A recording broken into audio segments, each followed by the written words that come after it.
Everyone, welcome back. Today we're going to be checking out the official music video for TAIDADA by ZUTOMAYO.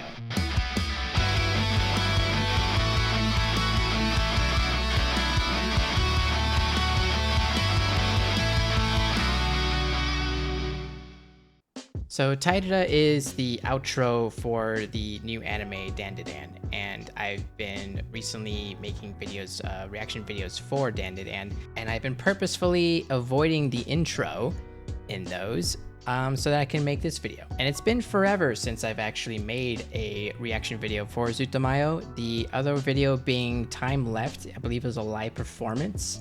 I didn't realize at the time that ZUTOMAYO was actually a whole band. I did try Googling how many members there were, and apparently that's somewhat kept a secret. But I remember being really impressed with how many members on stage there were and how many different instruments there were, and also their creativity on being able to mix those types of instruments together and still coming out with something really amazing. But I expect to see somewhat of the same in this video, so I'm gonna go ahead and check this out.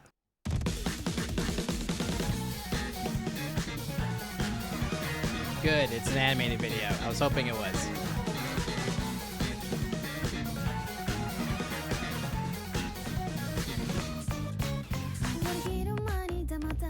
Is that like a porcupine?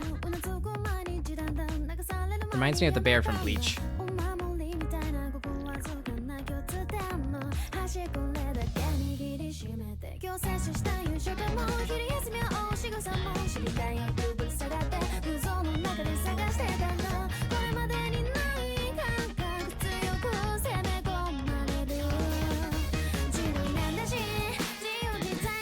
Guitars and bass getting real funky there.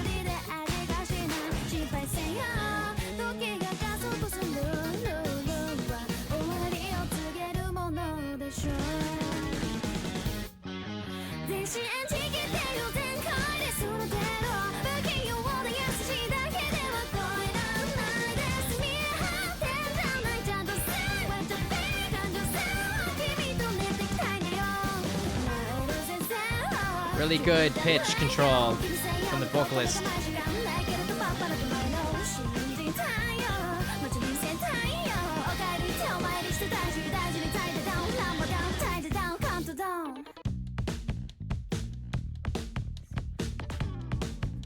There we go.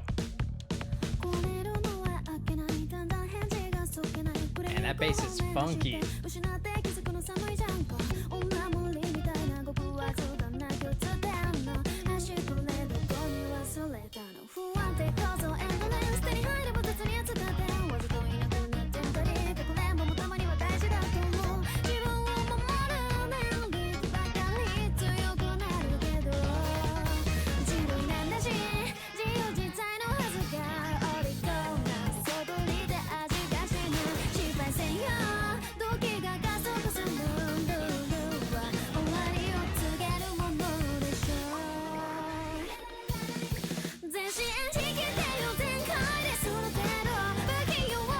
Going right back in it.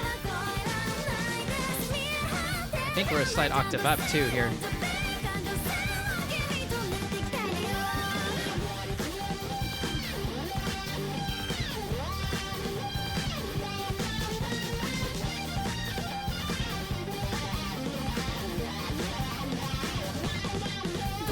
Interesting synth textures on that guitar.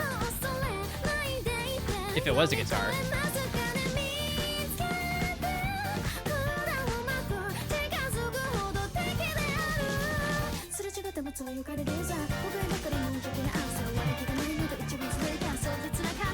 It's got vibes from the show from episode 1 here.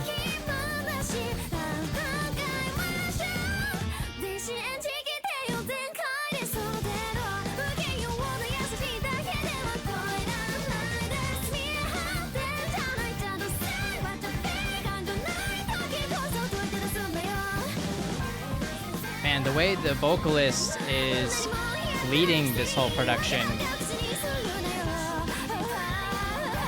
her delivery, the way she's hitting those high notes.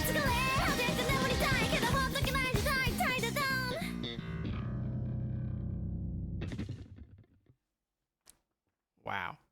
The difficulty level I'm gonna have to be able to absorb all of that on one go is gonna be a high difficulty. There's so much going on with the instruments, the vocalist. You can sit there and with each playthrough just focus on particular instruments or just particular aspects of the song and probably walk away with something different every time you do. Not to mention there's a lot going on with the music video itself, which looks like to be a production that took a lot of work, and also me trying to grab what I can from the lyrics as well, as I'm trying to pay attention to everything. And going over the lyrics, it does kind of sound like the lyrics are based on the relationship between Momo and Okarun. I feel like some of the lyrics could be maybe a slight conversation that them two can be having with one another. And they have managed to throw in a couple fun keywords in there, like talisman, so that it has a little bit more of a relation to Dandadan. And I'm just saying, Uniguri-kun is a frequent character in ZUTOMAYO's music videos.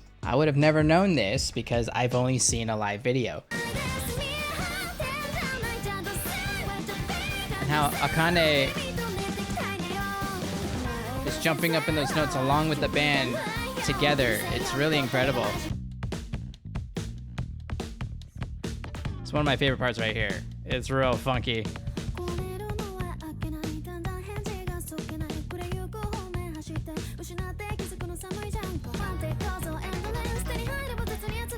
Akane is really filling in the space here very nicely, while the band takes a back seat a little bit.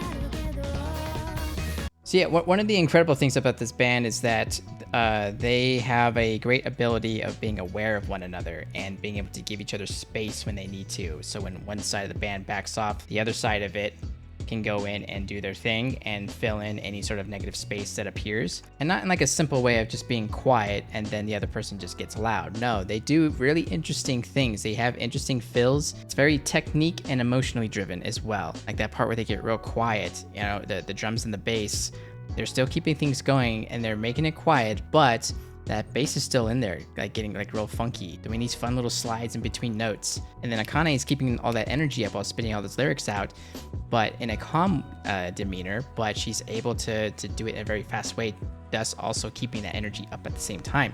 It's very interesting dynamics going on. I definitely feel like ZUTOMAYO is one of those bands where I would actually be very interested in seeing live in person, but I still remember that live video that we did years ago, and just it was a visual spectacle, and I remember people playing on TVs.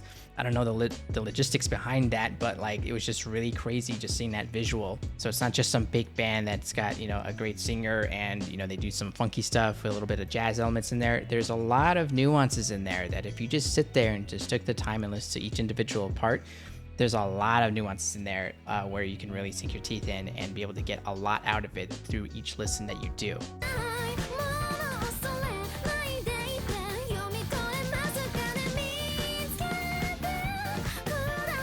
To hear that shrill in her voice, it's like crazy. She keeps the voice nice and cutesy, but like whenever she really needs to pull out some techniques while using the same vocal tone, you get some really interesting outcomes there. Because you could have easily screamed that and be able to hit that register just fine, but you would have ended up providing a different texture to the voice. But the fact that she kept in line with that and then just kept going with it while being able to use that same vocal technique, it's really impressive that she was able to maintain it. So that's really cool. But anyway, guys, this song definitely is something where I feel like you can listen to it multiple times over and every time get something different. And just your love for the song can just grow and grow and grow, which is great that it's part of an anime like Dandadan, because then every time the episode ends, you end up on the outro, and then you can go ahead and do your re-listen at that point. But okay, guys, that's it from me. I hope you enjoyed the reaction, and let me know what you want me to check out next, and I'll see you next time.